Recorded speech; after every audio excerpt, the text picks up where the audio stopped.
corte prefrontal, él participa, media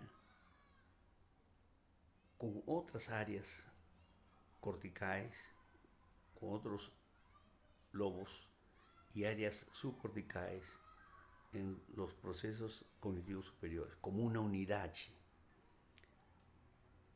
Existen áreas específicas, las cuales vamos a detallar en un curso, en que el corte prefrontal tiene un área dorsal, un área ventral, un área orbital, un área rostral, que tienen participación y función específica.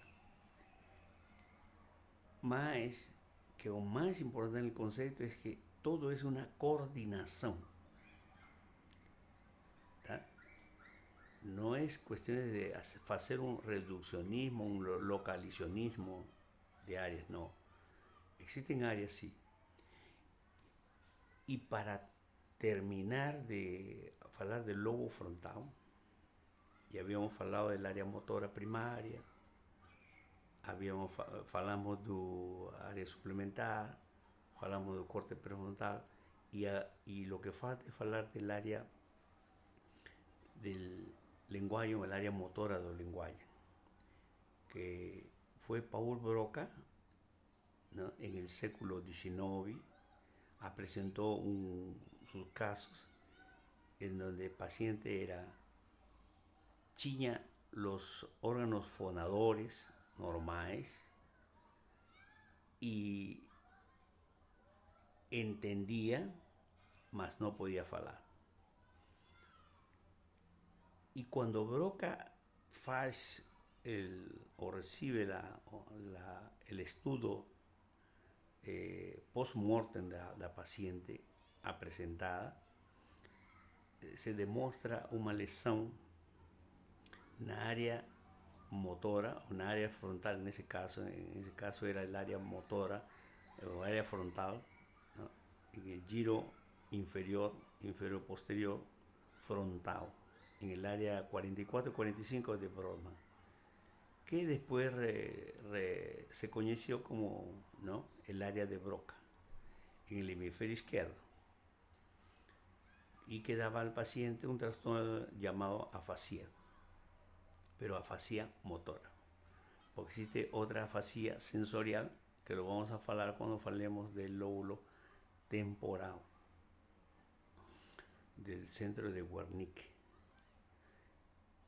Entonces, esta comprensión era para fechar en cuanto al lobo frontal, que con detalle vamos a hacerle todo lo que es neurociencia básica para un curso que está en camino. Lo que quería era, para terminar esta área frontal, de que no se puede hablar de función si no se conoce la estructura, ¿cierto? Eso mencionaba el doctor Crick, que junto con el doctor Watson y Crick fueron los que desenvolvieron la estructura, ¿no?, del DNA o ADN. El ADN ya estaba descubierto, lo que es la estructura molecular, ¿no?, la estructura misma molecular del DNA, y que sirvió de base para todo lo que vemos ahora, el proyecto genoma, el proteoma, etc. Pero lo importante es de que la estructura básica del sistema nervioso, que fue descrita también en el século XIX, se perfeccionó en el século XX, está basada fundamentalmente en que las unidades funcionales del sistema nervioso es un neuronio.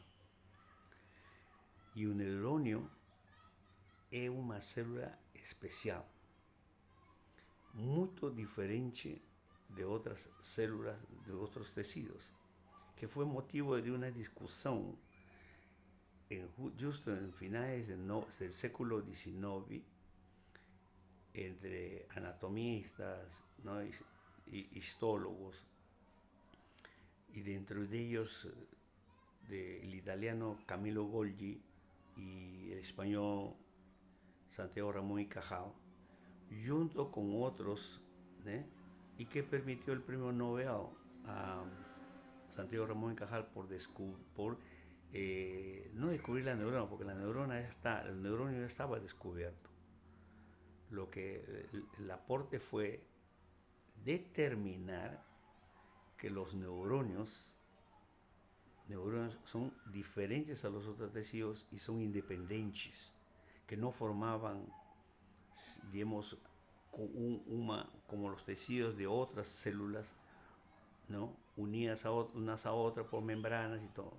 Él demostró, lo más importante, es que esta estructura del neuronio, que de una célula, como todas las células, con su membrana, su núcleo, su citoplasma, pero tenía una estructura llamada dendrita, que también ya fue descrita antes incluso, y que por donde se recibía la información pasaba al cuerpo celular o al soma y se trasladaba hacia el axón.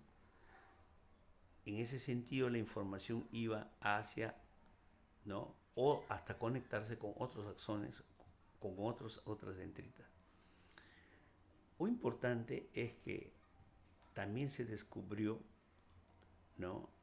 En aquella época, imagina que los dendritas, que eran las centrales de captación de información, de recepción de información, tenían unas espinas que aumentaban la superficie de contacto, y ahora se sabe que tienen un vínculo, ¿no?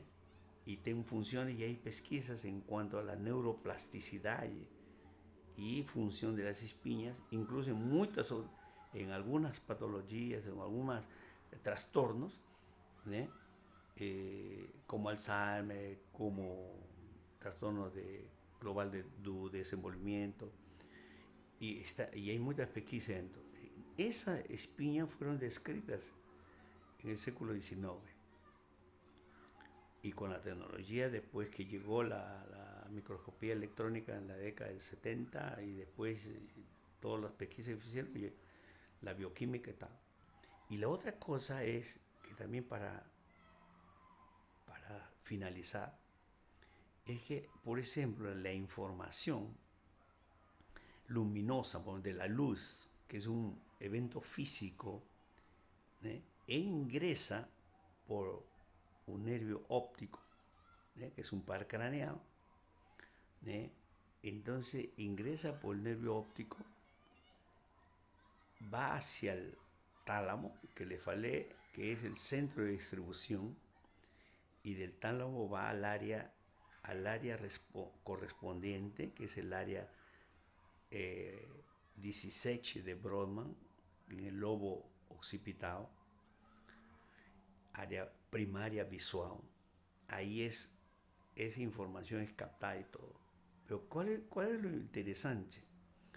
Que esa información de física de luz es transformada, imagínate, física ingresa y recepcionada a través de los neurones, a través de las dendritas, dos neurones que captan ese, y es transformada en un impulso eléctrico, porque el neuronio funciona así. Y ese impulso eléctrico después es decodificado a nivel cerebral. Lo importante que es el funcionamiento cerebral. Entonces es decodificado, es información transformada. Imagine la maravilla. Transforma la información física en impulso eléctrico, se traslada, y esto a la vez en los terminales de ese axónicos, terminales de axón, que hace conexión con otros neuronios, hace con que la información igual se llegue a transformar y se decodifica y se almacena, ¿no es cierto? Entonces un lobo occipital está interpretando, percibiendo, decodificando esa información a través de una información visual. Y entonces, ¿qué acontece? Existen, según estudios, 86 billones de neuronas. Y existe cada uno tiene conexiones, cada sinapsis tiene conexiones inmensas. O sea, es una red inmensa de comunicación. Es una super recontra computadora perfecta, ¿eh? Que permite todo este tipo de sistemas.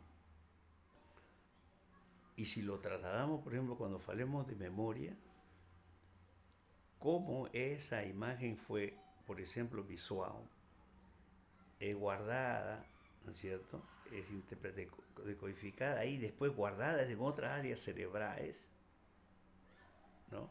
Donde te viene prefrontado y me lembra y después evocada nuevamente al sistema y va a lembrar esa imagen. Es así como funciona el aprendizaje, así como funciona la memoria, es así como aparecen también los traumas, ¿no? Los traumas. Entonces, esta es la base fundamental para entender todo lo que vamos a hablar después de ya de la parte, digamos, anormal o las alteraciones que hay. Y vamos a hacer en los próximos vídeos. Un grande abrazo y espero volverlos a ver.